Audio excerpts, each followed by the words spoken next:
Welcome back, everybody. It's Talking Sports, Kip and the Legend, brought to you by Birmingham Greyhound Racing. Gates are open.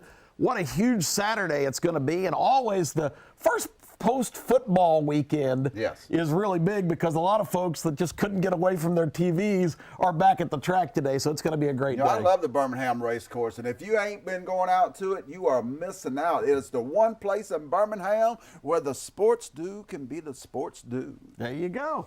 All right, I asked you right before the break about the playoff. Did the committee, and there's been a lot of controversy, which kind of surprises me, not so much from the fact that the selections, I'm going to ask you your opinion first, but does that surprise you, and did they get it right? I think they got it wrong. Maybe they got the 4 teams right. I think they got the seeding wrong. I talked to Tim Brando some time ago and told him about a few weeks back, as an Alabama fan, there's one unit in the country that concerns me, and that is the Oklahoma offense. I feel like they could put up 50 on Bama. They could put up 50 on anybody on a given night. They're one of the best offenses in college football history. I felt like Clemson got a bye with a Notre Dame team that can't handle speed on any level of the offense or defense. They got a bye, and Alabama got one of the best offenses in college football history. It should have been Clemson, Oklahoma, Alabama, Notre Dame. I think they got the 4 teams right. I think they got the seedings wrong. Alabama has a tougher game than Clemson has in the first round. Kirk Herbstreit, the commentator for ESPN and ABC, kind of has it stirred up because he felt strongly that this is supposed to be the 4 best teams, and he feels strongly that Georgia's one of those 4. What's your reaction to that? I think if you was to put Vegas right now on the spot and say Georgia versus Notre Dame, I think Georgia would be favored by 7 points. Definitely. If you said Georgia, Oklahoma, I think that would probably be a 3, maybe Georgia -3 in that game right there. So you definitely have to say Georgia is one of the 4 best teams in the country. If the committee is going by that criteria, they got it wrong, but it's clear they are lying to the public. It's not the 4 best teams, it's the 4 most deserving teams, Kip. You know, Legend, I feel like politically they could not put Georgia in and have 2 SEC teams again because that would have blown up the whole system. Yeah, you'd have had a riot. I mean, they would have absolutely gone berserk if that had happened. So I think the committee bowed to, well, this is going to be the lesser of the evils.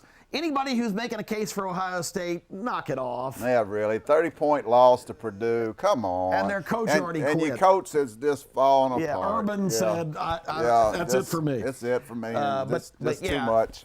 The Oklahoma defense clearly is a MASH unit. They're not very good. They're not good. So anyway, the 4 best teams are not in the playoff. I agree with Kirk Herbstreit. But it was just one of those deals where for the second year in a row, you could not ignore conference championships. There's just too many politics, like there is in everything. But it's clear that it's time to go to a 6 or 8 team playoff. A 6-team playoff, you can give Clemson and Alabama a bye this week, and then you can have the other 4 play and then go on and play. Those guys play the lower seeds. So it's just an extra week of football. That's right, 1 week. It sounds a lot. We say 8 teams, but it's just an extra week of football. Because there's nothing going on this week. Nothing. Why aren't we playing? Why are we playing? Yeah, let Ohio State and Georgia in. Let them all sort it out. And then Round play Clemson robin, and Alabama. get down with it. All right, let's talk about the Heisman Trophy tonight in New York. 3 quarterbacks there: Haskins, Tua, and of course the young man from Oklahoma. It's going to be interesting. Did Tua lose the Heisman last Saturday? I don't think so. I think it's going to be the closest Heisman in years, but I think they will look at the overall picture of the season, and when you look at the overall picture, one thing stands out: undefeated.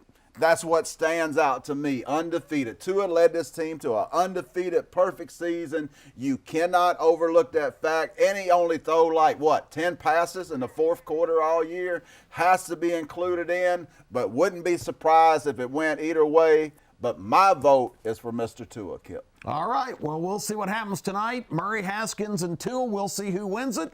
It's going to be dramatic. When we come back, we'll talk about the SEC and bowl implications. We'll have that for you. Stay with us.